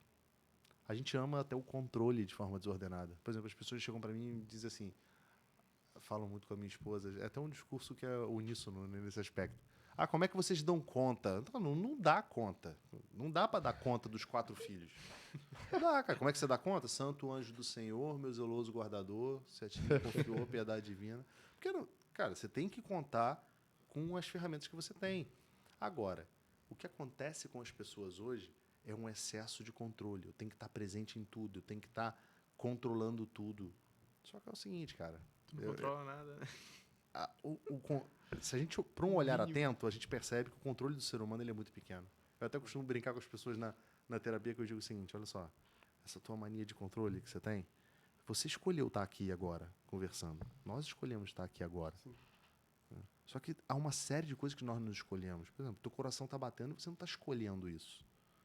Né? A sala, a existência da sala, a sala está preparada, teve a interferência de vocês aqui, né? Para isso aqui estar preparado para acontecer. Mas não de tudo. Não foi você que confeccionou a cortina, por exemplo, o microfone. Então, há um nível de controle onde a gente pode ter esse acesso. E esse excesso de controle, ele tem até um movimento soberbo ali, né? De eu achar que eu posso controlar tudo, né, cara? Tudo. Eu não pode controlar muita coisa, não, mano. Pode Então, controlar, não. assim, passa pela ciência, às vezes, de você saber também deixar ir coisas que, por exemplo, há uma série de compromissos e de coisas que a gente tem um certo apego e que a gente tem que aprender a deixar ir também, porque já não é mais a fase, porque já não cabe mais. Por exemplo, hoje com 5 crianças não é tudo que dá para fazer. Então, algumas coisas você tem que deixar ir embora, porque já não é mais o momento para isso acontecer. Isso falando dos filhos. Né? Agora, para todas as outras, há uma hierarquia. E eu não posso... O que eu vou exercitando na minha cabeça todos os dias. Se tudo apertar, qual é a primeira coisa que eu vou explodir? Qual é a primeira coisa que eu vou largar? Né? Em qual ordem? Em qual dessas coisas aqui eu vou morrer por elas também? Porque você chega num momento onde há algumas coisas que são mais importantes que a tua própria vida. E aí, diante dessas coisas, você tem que saber pelo que você vai morrer. Esse é o exercício. Pronto. Muito importante, pelo visto. Pronto não é estou pronto agora. É um exercício de todo dia, é diário. Todos os dias você vai se preparando para... Se confunde muito, né? A questão do controle com a questão da virtude da ordem, né? Então, isso é o que eu mais vejo, né? O professor Olavo de Carvalho tem, eu não vou conseguir falar direitinho o texto, tá? Embora eu tenha gravado. Alguns, esse eu não consegui. Mas ele fala sobre... Só que eu lembro que esse texto, ele me tocou muito, porque foi um período foi logo que eu, assim, entrei na igreja, assim, entrei na igreja, entre aspas, eu tinha crisma e eucaristia, mas... E decidi ir para a vida consagrada, né? Na comunidade, tranquei a faculdade, fiz a minha mãe e foi embora lá, passar uns 4 meses lá com os irmãos. E eu lembro que lá a ordem tá estabelecida, né? Tipo assim, eles têm horário para acordar, horário para trabalhar, e, pô, é lindo a vida lá. Só que quando tu volta pra casa não é assim, né? E eu queria que fosse. Tudo estruturado. Tudo né? estruturado, sabe? Eu queria colocar na parede. Eu lembro que eu coloquei na parede, assim, os horários das coisas que eu tinha pra fazer e tal. Mas o que eu quero falar, né? Aí eu li um texto do professor Olavo de Carvalho, que ele fala lá da vida em cubinhos, né? Então as pessoas querem ter uma vida quadradinha, sabe? Onde tudo é do meu jeitinho, onde a minha piedade é justamente eu cumprir o meu checklist. Eu não sou imagem e semelhança de Deus, né? Deus precisa ser minha imagem e semelhança. E ele usa essa expressão marcou muito, né? Essa vida, não sei se essa vida em quadradinho, né? Essa vida em cubinhos, ele fala, né? Ele fala que essa vida, né, de querer ter esse controle que não existe, né? É uma mentira. É aquela coisa, né, de chegar em casa, um pai de família, né? Eu conversei com um rapaz ontem, ele falou assim, não entendo, ele tem um filho só, né, também, igual eu. Não entendo porque quando eu chego em casa, muitas vezes, eu já chego tarde, não consigo fazer as minhas coisas. Eu falei, que coisas que tu vai fazer, meu filho? A primeira coisa que tem que fazer é ficar com a tua esposa e com o teu filho, né? Então, essas coisas, né, que passam, né? E muitas vezes essa questão do controle, Maurício, ela passa até por uma realidade, né, das coisas lícitas, né? Então, por exemplo, então é lícito por exemplo, não, agora não. É momento de oração. Oração, Deus acima de tudo. Então, eu vou deixar meu filho, eu vou deixar minha esposa, né? Então, acho que essa questão do controle é um grande problema hoje, né? Que acho que tu até enfrenta aí na hora da Sim, terapia, né? você vai aprendendo também a valorizar vários momentos que você desperdiça. Um desses meus amigos teve os filhos, eu tenho 6 filhos, ele hoje, ainda tem meu padrinho de casamento, o Ortiz. Ele, ele teve os filhos antes de mim, assim, né? Então eu lembro que quando eu tive meu primeiro filho, ele estava no terceiro. E eu lembro que eu falava, quando veio o segundo, eu falava, cara, como é que faz isso aí?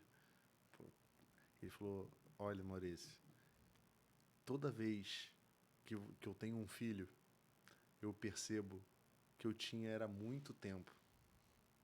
E eu jogava fora esse tempo com outras coisas, né? Eu desperdiçava o tempo com outras coisas. Então você vai aprendendo de alguma forma a otimizar, né? Eu vejo que eu vejo que isso não é claro para muitas pessoas, né? Por exemplo, no trabalho, não tô lá no trabalho, para mim 10 minutos é muito precioso.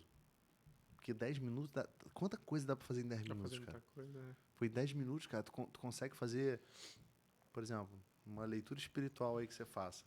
Pô, no final de um mês, 2 meses, tu lê um livro, cara. Lendo 10 minutos por dia. Eu lembro até de um amigo, o João Nara também, que ele falou uma vez, pô, eu aprendi uma língua nova estudando 30 minutos todos os dias de manhã, um pouquinho antes de sair de casa. Então, assim, a disciplina e você saber usar esses tempos, não jogar fora esse tempo, isso daí ajuda muito. Então, para mim, os 10 minutos ganharam uma outra preciosidade. Então, eu acho que isso é uma das coisas que ajuda, né, no meio dessa confusão toda. Entendi. Outra coisa, Maurício, que eu também gostaria de perguntar, a gente viu que a tua vida ela foi repleta de experiência, né? Eu, particularmente, amo conversar com gente assim. Fui marcado, minha vida, ela é marcada por pessoas que tiveram muita experiência e que impactaram muito a minha vida, né? Eu já falei outra vez aqui mesmo no podcast que uma das maiores graças que eu tive na minha vida foi encontrar pessoas que tinham muita experiência e que tinham colhido de fato, né? E que tinham aprendido de fato. Embora não seja a única maneira de se adquirir experiência, né? Quebrando a cara. Né? Tem como você aprender aí, tem 2000 anos de história da igreja para ensinar a gente. Mas como isso, Maurício, está impactando no teu trabalho como terapeuta?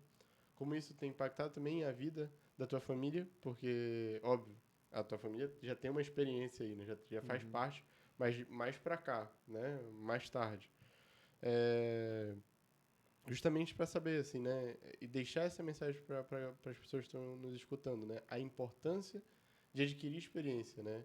E entende-se por experiência, só para deixar claro, só para deixar clara a minha pergunta para você, né? Entende sobre experiência, algo que eu aprendo, aquilo tem uma transformação em mim, não só na minha vontade de realizar, mas na minha inteligência, né? Eu tenho uma clareza daquela situação de maneira que eu consigo agir, né? Então, por isso que eu falei que dá para se aprender, porque eu posso ler um livro de João Cassiano, por exemplo, e ele ler aquilo, aprender daquilo e falar, nossa, isso é verdade. E adquirir uma experiência para agir na minha vida. Né? Eu acredito que isso é a definição de experiência. Então, eu gostaria só que tu comentasse isso, né? A importância dessa experiência. Né? Porque eu acho que a grande causa, muitas vezes, até do sofrimento humano, é justamente a inexperiência. É justamente a imaturidade. Né? Então, eu acredito, tenho absoluta certeza, eu não vou ter nem dúvida, que um dos maiores problemas que tu encontra nos atendimentos é problemas com a questão da maturidade. Né? Então, tá muito ligado essa questão da experiência com a questão da maturidade, né? Então, eu queria saber. Eu penso assim, olha, a falta de maturidade ela pode ter duas causas, né? Uma porque assim, existe um certo tempo necessário. A gente vive no tempo. Pensa num fruto. O fruto quando nasce lá o brotinho lá, ele precisa de tempo para amadurecer. Só que o tempo não é tudo, porque senão a gente esperava o tempo passar e a maturidade vinha naturalmente. Mas a maturidade ela tem um outro componente também.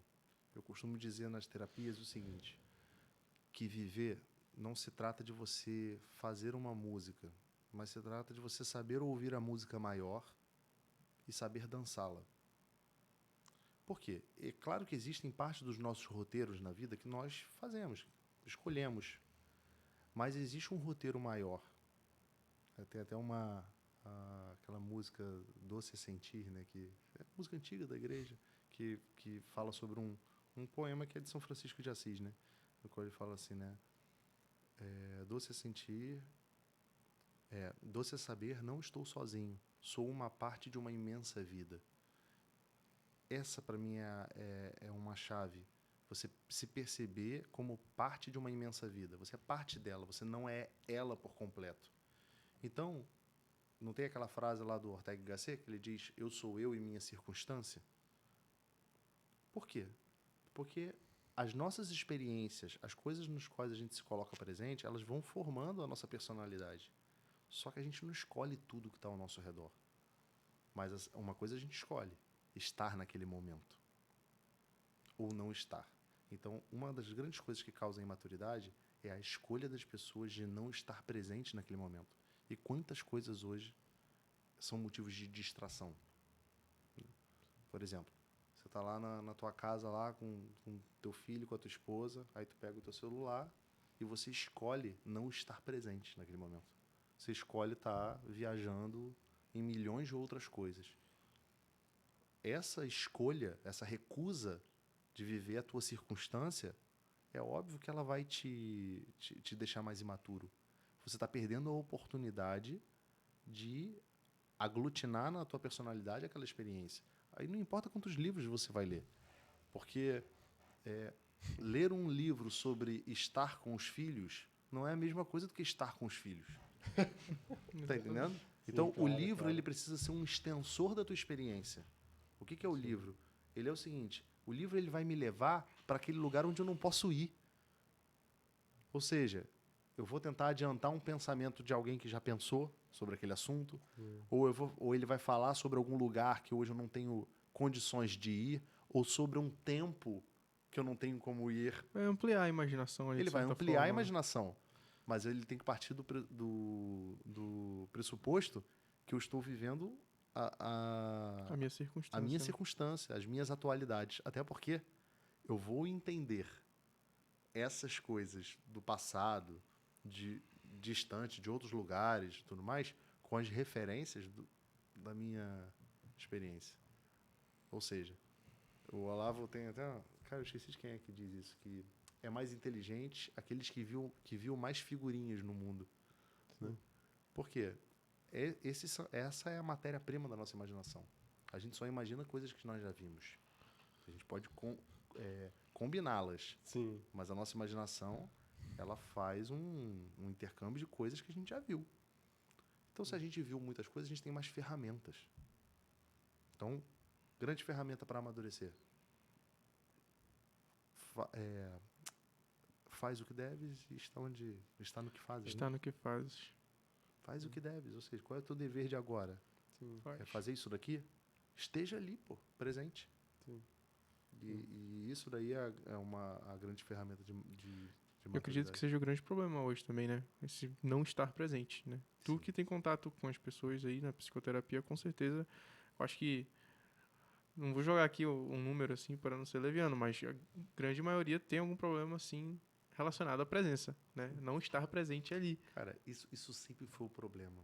Se você for parar pra pensar, for pegar os escritos dos próprios monges antigos, contra o que eles estavam combatendo, você vai ver o seguinte, eles combatiam a distração. A distração na oração. O que é a distração? É a fuga, é a tentativa de fugir daquele momento presente. A assídia é isso, de alguma forma, né? Sim. A assídia é um não quero estar, não quero fazer aquilo que eu devo fazer naquele momento. Isso te leva a uma letargia. Só que hoje você tem multiplicado as ferramentas para isso. Porque toda a indústria do entretenimento, ela visa o quê? Te divertir. Diversão é o quê? É exatamente você sair do caminho. Se por um lado é necessário você ter momentos de alternar, momentos de rigidez e de leveza, Sim. você precisa perceber também que isso faz parte da vida. há momentos para isso e há momentos para seriedade. O negócio tem que estar onde a tua circunstância te pede que você esteja. E aí entra também a virtude da ordem, né? Hierarquizar tudo. Exatamente. Porque, como o Amaury falou, cara, tá tudo interligado aqui, né? E acho que é São José Maria Escrivá que ele fala, né? Ele até dá uma ordem, né? Deus, família, trabalho, sociedade seria o servir e o lazer, né? No final. Então, tem tudo uma hierarquia, cara. E as pessoas não... Perderam, na verdade, talvez, não vou dizer que perderam, mas ainda não entraram em contato com essa ferramenta, essa capacidade de ordenar, né, as coisas. Sim, perder uma conexão com o cosmos, de alguma forma, né? Com o todo. Porque há confusões que acontecem nesse meio, né? Aquelas confusões do tipo, como você estava colocando aqui. Se Deus é a primeira coisa, então significa que eu tenho que estar rezando o tempo todo? Não. Não é isso. Né? Se a família é mais importante, então significa que eu tenho que ficar com a minha família num trabalho. Mas a gente precisa ir percebendo que tem momentos do trabalho que é pela tua família. Sim. Que é por Deus. Que há momentos com a tua família que é por Deus e pelo teu trabalho. Então, assim, há uma simbiose aí. E a virtude da ordem também está muito ligada com essa capacidade nossa de interligar e adequar cada uma dessas coisas. E não excluir uma ou outra, né? Porque uma é mais importante. É justamente adequar e deixar ali de uma forma que você esteja presente em cada uma delas, obviamente, cada um com a sua prioridade. Sim, exatamente. Eu acho que o Maurício matou a charada quando ele falou que é uma fuga. Né? A gente pega o exemplo de São Bento lá, que tinha um monge que chegou para ele e falou que queria fazer caridade, né? Então ele queria ajudar os pobres. Aí São Bento falou que não, ele falou que queria pregar. São Bento falou que não. Aí São Bento falou assim, olha, você não precisa pregar, você não precisa nem fazer oração, você não precisa fazer nada, só fica na sua cela. Não precisa fazer oração, só fica, só permanece na tua cela. Porque ele percebeu nesse monge essa atitude de querer fugir da cela. Eu não sei se vocês sabem, mas os monges, eles antes de entrar na cela, eles têm água benta, se benzem para entrar e se benzem para sair. Porque a cela, ela é como a alma do monge. Né? Então, uma vez eu conversando com um monge, Dom Pio, agora tá nos trapistas, eu liguei lá pro mosteiro que ele tava, sempre, cada 2 meses ligava pra lá, me avisaram que ele foi pra Trapa, agora ele não fala mais nada de vez. Né? E aí ele falou pra mim, né? Ele falou assim, o objetivo de todo monge, Amaury, é chegar aonde Santa Catarina de Sena chegou, não ter nada na cela, porque é sinal de que a tua alma, ela tá desapegada a ponto de que só Deus vai preencher o espaço, né? Então, já está vazia literalmente, né? Você tá desapegado de tudo. E o que acontece? As pessoas querem fugir desse lugar. Querem fugir, porque é aí que tá aquele chamado pessoal, né, Maurício? É aí que tá, né? É aí que eu encontro a minha consciência, né? É aí que vai me falar assim, olha, tu tem um dever como pai, tu tem um dever como esposo, tu tem um dever com Deus, tu tem um dever com o teu trabalho, tu tem um dever com o teu filho, né? É aí nesse lugar. E é essa fuga de fugir disso, de fugir disso, de fugir disso, né? Que vai levando as pessoas. Então, quando o Maurício falou fuga, eu falei, cara, é isso, sabe? Esse é o grande problema das pessoas hoje. Esse é o grande problema da presença, né? Porque as pessoas querem, né? De fato, elas não suportam isso, né? De alguma maneira, elas querem... E desculpa se a palavra tá errada, né? Mas extravasar, assim, sabe? Tipo assim, eu quero me livrar disso, sabe? Eu quero tudo menos isso. Né? Eu não sei se é o Victor Franco, o Fernando aí já é mais conhecedor do que eu, mas que diz exatamente sobre essa questão da responsabilidade. Não sei se a responsabilidade é o trabalho, que fala quando você tira a responsabilidade do ser humano, você tira a dignidade dele junto. Né? Ele fala muito em relação ao sentido da vida, né? Que está muito relacionado com a responsabilidade também, Sim, né? A pessoa que então, busca, enfim. ele tem essa frase, né? Se você tira a responsabilidade, você tira a dignidade junto. Né? E dignidade para ele não é a dignidade... Porque tem um conceito de dignidade que é meio errado que o pessoal usa. É a dignidade de eu cumprir e caminhar para onde eu fui criado. Né? Que o Aristóteles vai falar o quê? Para os ateus que estiverem escutando. Que todo mundo quer ser feliz, né? E felicidade não é sempre buscar para ir para o prazer, mas buscar ir de encontro ao meu dever, né? Então, acho que essa fuga é um perigo, eu acho que eu falo até por mim mesmo, sabe? Se a gente não tomar assim, consciência, a gente vê que a gente está numa frequente fuga de nós mesmos, né, Maurício? Sim. Esse é um grande perigo, assim, que a gente encontra. E para fechar essa minha pergunta aqui, que eu acabei me demorando. Fui fazer uma pergunta comentário, aqui. desculpa. Não, fui fazer um comentário, hein? Não, tá tudo bem, cara. Relaxa, fique tranquilo. Maurício, o que tu acha assim que é fundamental, né? Porque é muito bonito escutar. Eu, sinceramente, me emocionei com vários textos do Diego Reis. Não tenho vergonha de falar isso aqui. Eu várias vezes lagrimei mesmo, sabe? Lendo os textos dele. Tinha inclusive marcado uma coisa e não consegui no justo horário. Mas o que tu acha assim que é importante para que a gente consiga fazer isso? Para que a gente consiga ter presença? Porque a gente sabe que tem, né? Mas da teoria para a prática tem um processo aí um pouquinho longo. Eu, por exemplo, sei claramente que não sou 100% presente em tudo. Inclusive na confissão hoje o padre falou, né? Meu filho, a vida acontece num tempo. Tem coisas, uma coisa de cada vez, até que um dia a gente, com a graça de Deus, chegue a estar presente, a viver com amor e entrega tudo que é a nossa responsabilidade. Enquanto isso, a gente tem que ter humildade e recorrer à graça de Deus. Mas queria muito escutar de ti, até porque tu já tem 5, eu só tenho 1 e já tem 37, né? Então, qual seria o meio, né? Uma coisa mais prática, assim, como estar presente, né? Eu sei que é algo meio óbvio, mas eu não sei se tu conseguiu pegar a minha pergunta aí. Cara, seria só tirar a distração? Não sei. existe uma coisa que dentro da obra a gente fala muito também, que o nosso padre falava muito disso, que era uma questão sobre unidade de vida. Sim. Né? Ou seja, é necessário a gente perceber de alguma forma que todas as coisas elas fazem parte da criação e de alguma forma estão interligadas. Eu até estava ouvindo uma aula hoje. A simbólica é isso. Sim. Em última instância, o que é a simbólica? Por que é uma coisa que parece mágica, né? As pessoas, nossa, cara, o fleumático, o melancólico, Tudo simbólica, a cara. água e Cara, olha só, o que a simbólica ela está fazendo? Ela está fazendo uma matriz de intelecções, né? Através da seguinte situação. Todas as coisas se tocam num ponto. Todas são criaturas, são parte da criação.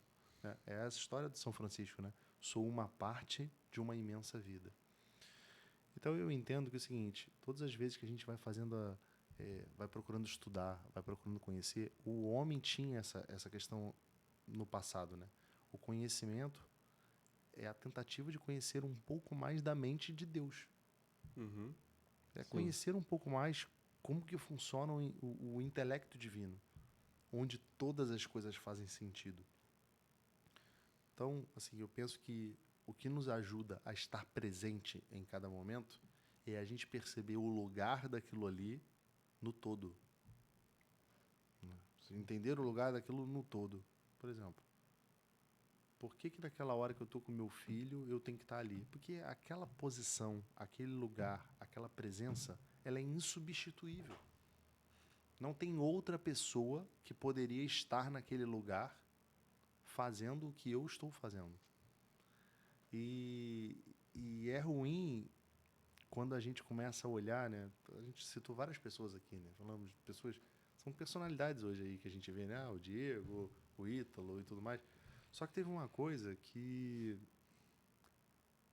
foi o Diego mesmo que me disse isso, mas já tem um tempo.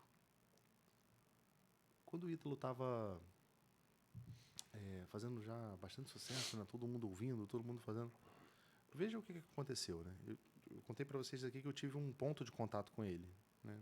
Eu acho que se um dia eu o encontrar, eu sei que ele lembra de mim, mas eu não tenho mais esse contato assim de oi, tudo bem? Como é que você tá? Não tenho. Eu não faço parte do ciclo primeiro dele. Mas o ciclo primeiro dele são o quê? De 20 pessoas? 30? Que estão ali vendo dele como ele faz, como ele... Ou seja, nós temos um número ilimitado de pontos de toque na nossa vida. Então, existe uma missão que, assim, cara, independente de talento, tá? Que é minha, que é sua, que é sua. Há pessoas que não vão ouvir da boca dele uma coisa para confortar ou para colocar a pessoa num caminho de sanidade. Vai precisar ouvir de você, pô. Principalmente quando você está falando de paternidade, é assim. Por exemplo, cara, pro meu filho, eu tenho que ser um herói. Eu sei que isso vai acabar lá na frente. Sim, sim. Mas é importante na formação da criança que nesse início aconteça isso. E ali não tem alguém que me substitua para o meu filho. Não tem alguém que possa fazer o papel do pai. Ah, tem. Ah, mas você está dizendo o seguinte, se o cara perdeu o pai... Não, isso é outra história, cara.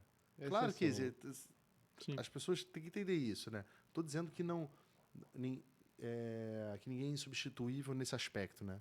Não, dentro de uma fatalidade, alguém vai ter que fazer ali o papel do pai ou o papel da mãe. Mas existe algo de único na nossa missão. Até mesmo na profissão, quando a gente olha lá no quartel. Quando eu estou fora, tem alguém lá fazendo a minha função. Mas aquele que está lá na função não é o Maurício. Ele não tem a mesma característica que eu. Assim como eu não tenho a dele. E ele também tem lugares onde ele é único.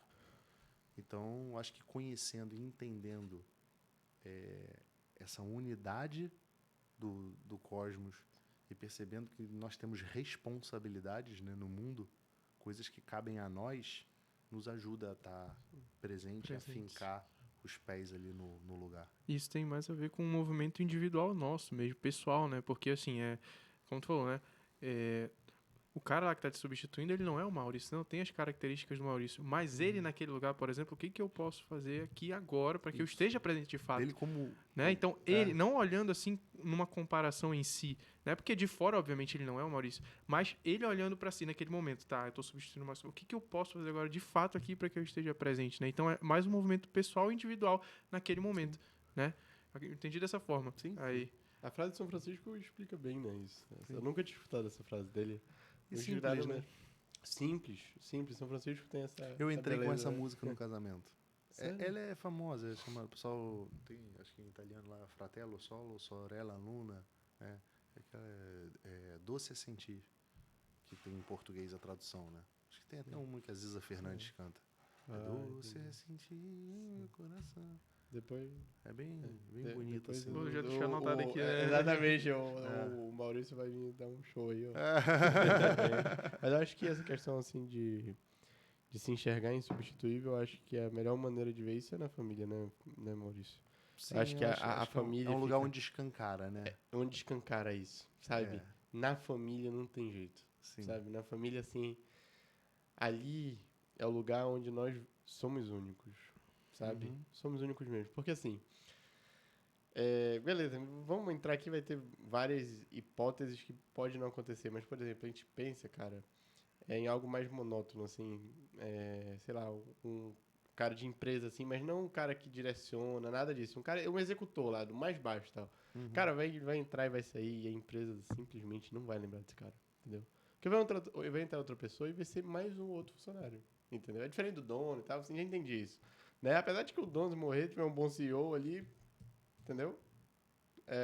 Agora a família não tem jeito, cara, sabe? Sim. A família, a gente é único ali, né? Então isso escancara, né? Fica muito mais claro, assim. Eu ouvi o Silvio, o esposo da Karen, como é que é o nome? Ela faz homeschool, até ensina aí na internet e tal. Incrível, assim, incrível. E aí ele tava falando exatamente sobre isso, né? Sobre essa questão de ser insubstituível na família. Lá é onde a gente se encontra, assim, né? Ali é único e ponto. Não tem uma substituição à altura, né? Pro pai, pra mãe, pro filho. Cada um tem seu lugar, né? Sim. Cara, a nossa aí, produção já apitou ali o nosso tempo. Já? Já levantou a plaquinha ali, ó, limite de horário. Cara, mas assim, eu gostei muito da nossa conversa e esse papo aqui que a gente tá batendo sobre a presença eu achei muito, muito importante, cara. Muito importante. Eu acho que com certeza quem tá nos ouvindo vai tirar muitos insights, assim, vamos usar uma palavra que o povo gosta hoje em dia, né? Muitos insights aqui pra sua vida, Colocar no né? mindset, Né? né? Colocar no seu mindset. Mindset, eu falei errado o negócio. Cara, mas assim, Maurício, eu já vou me despedindo, tá, produção? Isso mesmo. Maurício, cara, de verdade, obrigado por ter aceitado o nosso convite. Eu curti muito a nossa conversa aqui. Teve uma hora aqui que eu fiquei, cara, eu já tô... Consegui já trazer um montão de coisa, assim, clareza e interligar muita coisa, assim, pra vida, né? Muito, muito bacana. Muito obrigado, cara. De verdade, desejo todo sucesso aí do mundo pra ti. E Eu vou passar para o Mauri, depois tu pode dar umas palavrinhas finais aí. Se quiser falar alguma coisa sobre o teu trabalho, divulgar alguma coisa que seja, pode falar também, Sim, fica à divulgar o vontade. Instagram. Enfim, fica à vontade, cara. Ele pode. Então, não, Maurício, eu também só agradecer, né? É sempre um prazer. É só estender a conversa que de vez em quando aí a gente consegue ter, né? Mas é um prazer enorme. Eu gostei muito de tudo que foi falado. Algumas coisas realmente, em especial essa resposta da presença, foi algo muito, muito profundo que eu acredito que tu tenha tirado da experiência, né? Falando muito de experiência e as pessoas que estão escutando, acredito que vão tirar muito proveito de tudo que foi falado. Parabéns pelo trabalho que tem sido realizado aí, né? Com a graça de Deus mesmo, porque o tempo, né, velho? Será que tem 30 horas o dia dele, Fernando? Rapaz, pelo visto parece, Pelo né? visto. Brincadeiras à parte, muito obrigado, meu amigo, por ter Obrigado. aceitado o nosso convite, viu? Bem, eu queria agradecer a vocês, né? Nessa minha segunda vinda para Manaus, que eu tive a primeira passagem de 17 a 19 e depois essa de 21 até o presente momento. Eu tinha uma coisa na mente que eu falava com a minha esposa, né? Eu falava assim, a gente quando vem pela Marinha, a gente fica muito fechado no nosso ambiente ali, né? Mora na mesma vila, trabalha com as mesmas pessoas. E eu vim nessa segunda vez com o propósito de conhecer mais, de me abrir mais à experiência. E assim, tem sido uma experiência incrível, assim, essa passagem por Manaus aqui. Então eu fico muito feliz de poder participar disso daqui, porque eu conheci pessoas maravilhosas nesse período. Vocês estão entre elas, amigos que a gente se encontra em diversos ambientes, né? Desde a missa até encontros, às vezes, da obra ou conversas sobre a certificação do Ítalo e tudo mais. Então, assim, isso para mim tem sido muito enriquecedor. Então, eu cresço muito com isso também. E vou levar essa amizade. A gente vai, mesmo eu estando longe, estando em outros momentos, a gente vai estar sempre se falando. Claro. Então, muito obrigado pela oportunidade e pela... É muito gratificante para mim, né? Poder viver essa experiência, né? Em tão pouco tempo. É engraçado que até os padrinhos do meu filho vieram daqui de Manaus, né? De amizades assim, a Rosana Que legal, cara. e o Fabrício, né? Eles são padrinhos do Antônio. Eu conheci nesse período aqui de Manaus. Assim, quantas coisas aconteceram na minha vida, né? Com relação ao trabalho, eu não sou muito marqueteiro, não, né? Essas coisas. Não sou mesmo, né? Porque, assim, o meu objetivo é ajudar as pessoas, né? Eu tenho uma dedicação grande, né? À família e à Marinha, que eu não abro mão disso. Mas tem meu Instagram lá, né? Que é o Maurício Feres 85. Acho que tá lá. Tem algumas coisas que eu posto. Não sou também daquele que posta todo dia. Não sei o quê. Não tem isso, mas eu coloco algumas meditações lá. Tem algumas lives lá. Lives que eu fiz com o Vitor Meirelles também, que é um professor que eu gosto muito. Tem live com o Diego lá. Tem live com a galera lá da especialização também. Tenho estado um pouco menos ativo, porque esse ano estou num ano de concurso. Então estou tendo que me dedicar num estudo lá dentro da Marinha. E lá tem os contatos também, né? Para os atendimentos. Lá o pessoal consegue lá falar com a Kelly lá, que tá sempre salvando a minha agenda. Isso é um outro segredo também. Ela tem que ganhar bem, hein, meu amigo, pra conseguir Tá ajustar sempre me os salvando horários. aí também. Beleza, então. Então é isso, cara. Valeu, Maurício. Pessoal, muito obrigado por ter assistido esse episódio. Não esqueça de se inscrever no nosso canal, de deixar o seu like e também curtir e nos seguir no Instagram. Até o próximo episódio.